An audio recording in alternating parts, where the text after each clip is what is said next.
So I would like to move on right now to Dr. Jessica Auchter, like I mentioned before, Political Science Department here at UTC. We'll ask her once again in a polite way to make those bullet points and make her points and hopefully take some Q&A.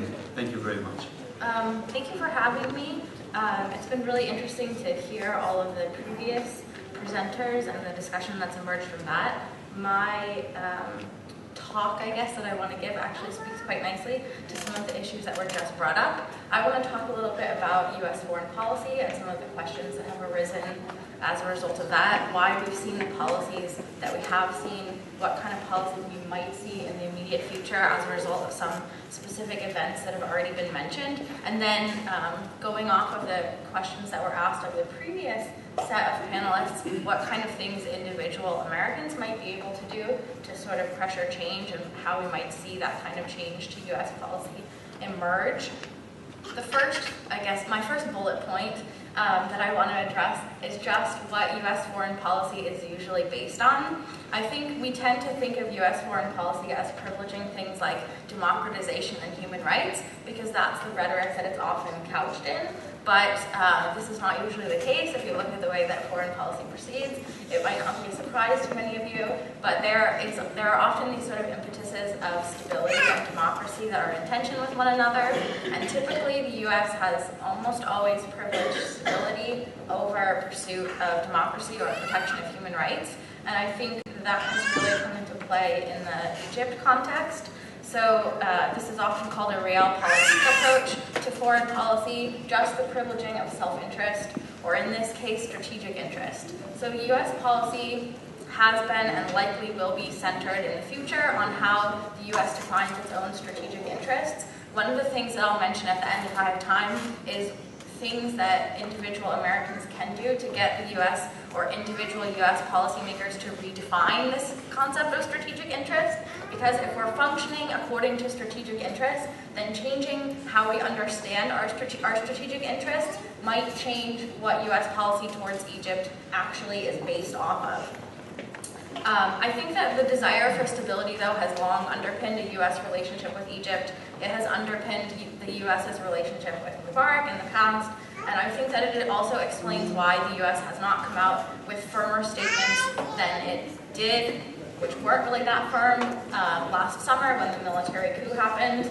I remember when I heard about the military coup, it was over that U.S. Independence Day holiday. I was with family. I received a notification on my smartphone about the coup, and I remember being shocked and going around telling all of my extended family that there had just been a military coup in Egypt, and no one really cared or knew what was going on. And I think that sort of typifies the kind of response that we saw in the U.S. at that point in time, and I think the desire to sort of maintain some kind of stability and also U.S. perceptions of the Egyptian military colored our lack of significant response to the coup and our refusal to refer to it as a coup. So at the time, in the U.S., the way that the Arab Spring protest emerged as a whole in the context of Egypt was that the military was protecting the interests of the Egyptian people. This is something that was circulated in the media. So the average American's knowledge of Egypt, if they did have it, was centered around this notion that the military was protecting the Egyptian people. And I think to some degree that colored individual Americans' responses to this military coup then. If the military stepped in, it must have been something to do with protecting the people. And we've seen that rhetoric repeated again and again in the rhetoric of policymakers. It's something that John Kerry has said repeatedly. So I think that was the first obstacle to Americans and American policymakers calling it a coup, that their perception of the military was so strong, their relationship with the military was obviously quite strong as well historically, but their perception of the military's involvement in the original protests, that colored their perception then of this military coup. So there was a difficulty in understanding that the military perhaps was not acting in the interest of the people, or that the situation was a bit more complicated than it was being portrayed. So by the time this information emerges about the crackdown that's going on and the extensive human rights violations that the other panelists have already talked about, so I won't rehash, I think U.S. foreign policy was already sort of path-dependent, was already privileging stability, and was defining that stability and interest as a relationship with the military, and using rhetoric of the popular support to justify that they believed that the military had the support of the Egyptian people, whether or not that was actually the case. So I guess in the couple minutes that I have left, I want to, that'll be a couple minutes at least, okay. I wanted to address some of the examples that have been brought up previously, particularly about the death sentences that were recently issued to the 529 people as part of this sham trial, and kind of use that to pose some questions about giving U.S. aid that was already brought up by the previous panelists. The U.S. response to the death sentences that were handed down a couple of weeks ago has been, I would say, a little bit lukewarm.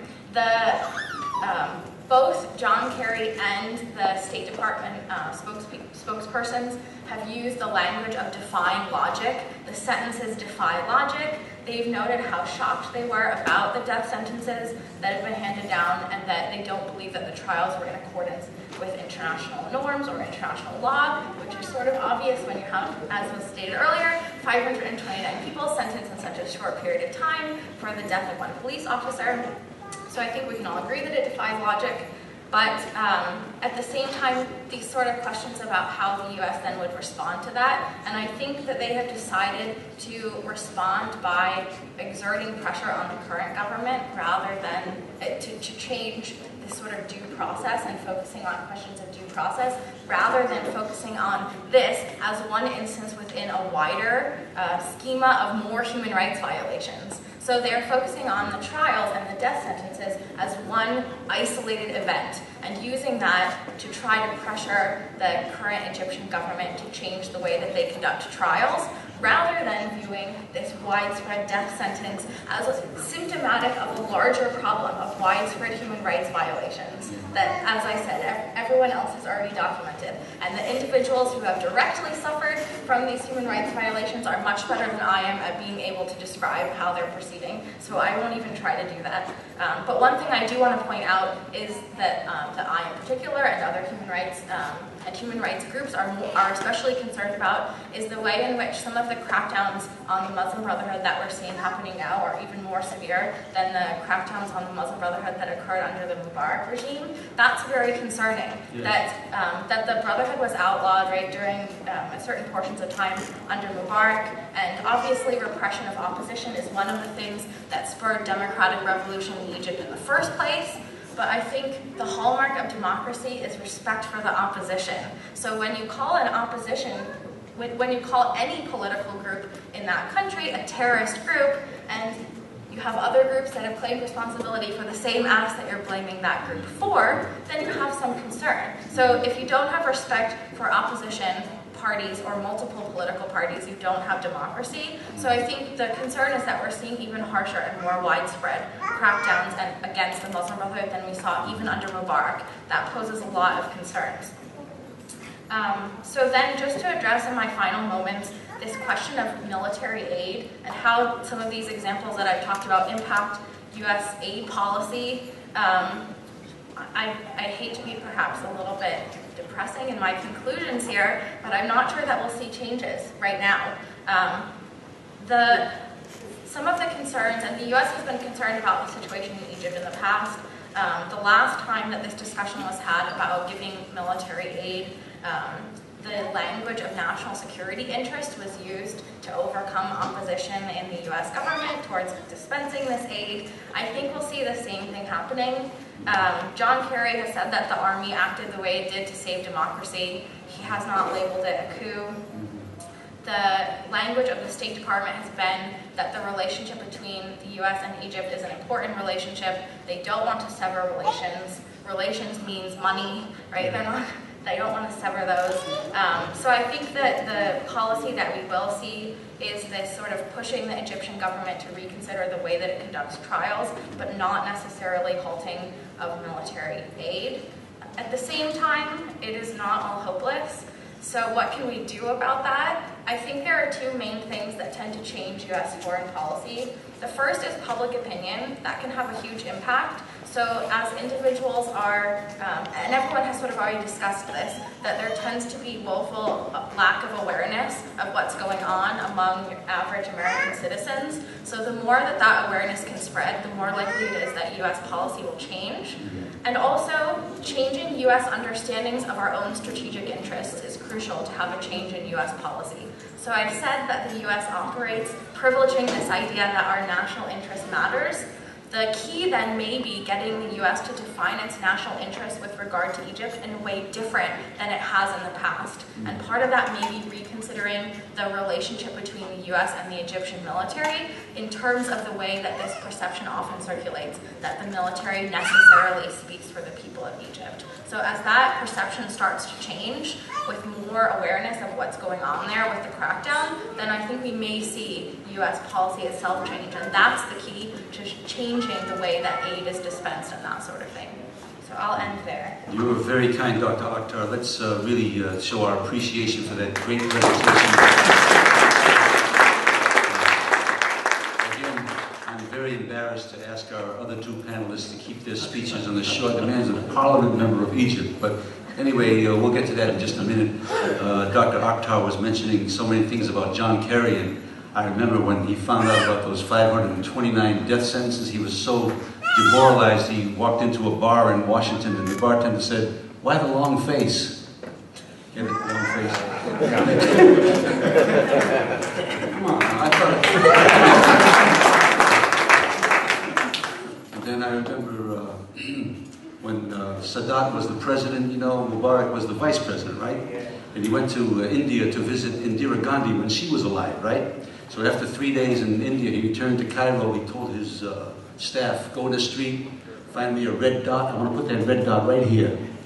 And his staff said, you know, usually the red dot is, you know, for Hindus, and you know, you're a Muslim, Arab guy. Why do you want the red dot? He said, well, when Mrs. Gandhi was waving goodbye in the Delhi airport, she said, Mr. Mubarak, you're a great man, you've got a great future, but one problem, you've got nothing here.